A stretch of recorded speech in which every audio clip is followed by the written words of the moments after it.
Assalamualaikum warahmatullahi wabarakatuh. Di sini saya Dinan Danuharja akan menjelaskan analisis SWOT dari bisnis wisata bahari.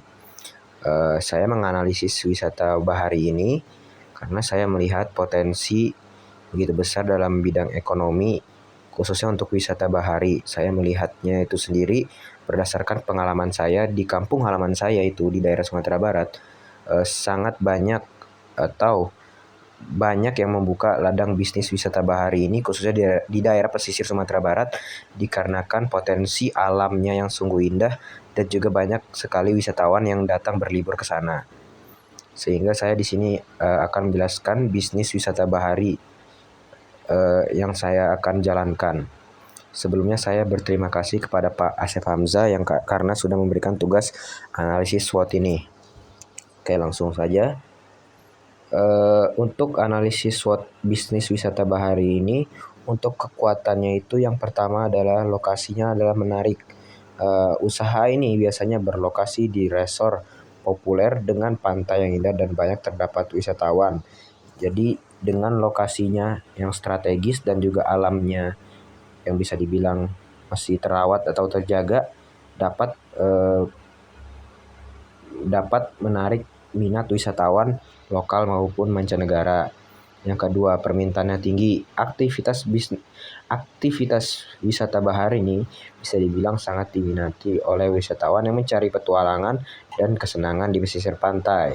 Lalu yang ketiga ada fleksibilitas harga.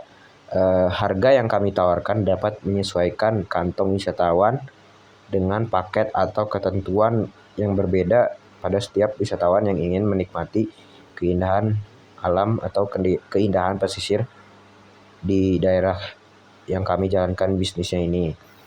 Lalu yang keempat adalah experience yang didapat wisatawan akanlah sangat menarik dan juga sangat menyenangkan.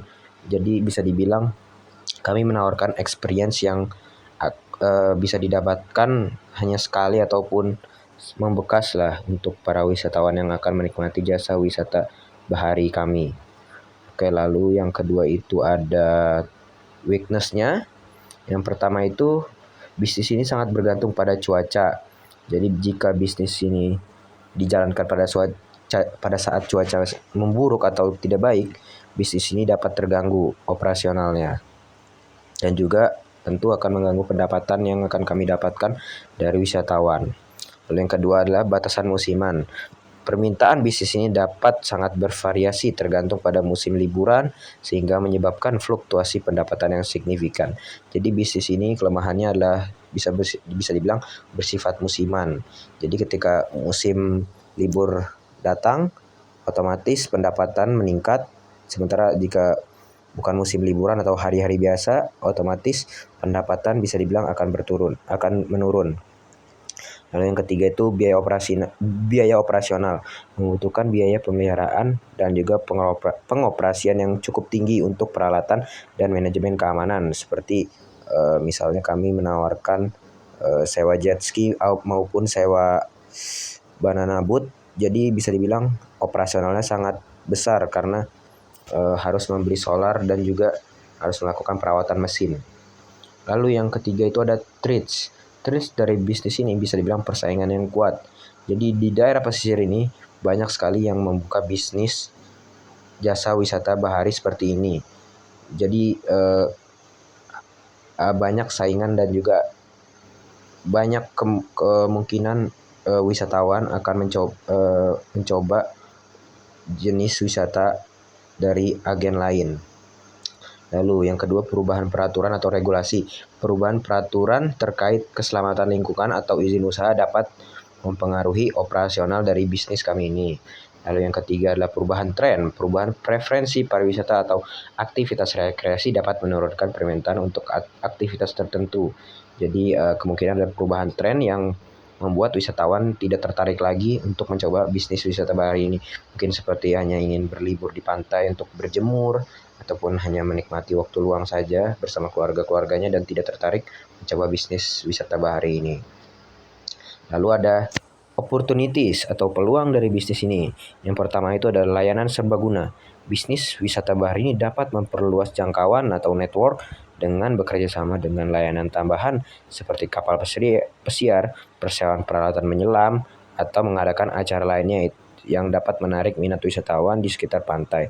Jadi bisnis kami ini bisa dibilang akan bekerja sama dengan resor-resor di sekitar pesisir untuk mengadakan acara yang bisa dibilang menarik wisatawan atau menarik minat para pelancong asing maupun lokal agar tidak terpaku atau tidak monoton dalam jasa yang kami tawarkan.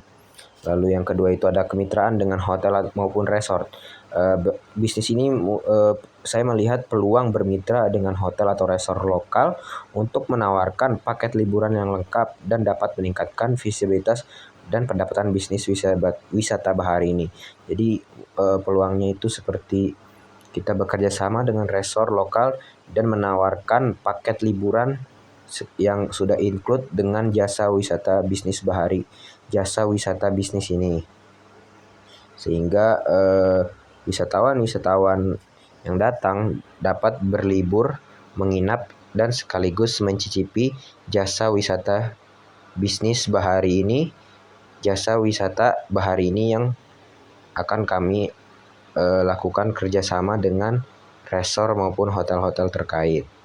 Mungkin itu saja yang bisa saya jelaskan terkait analisis SWOT bisnis wisata bahari saya ini. Mungkin kurang lebihnya mohon maaf.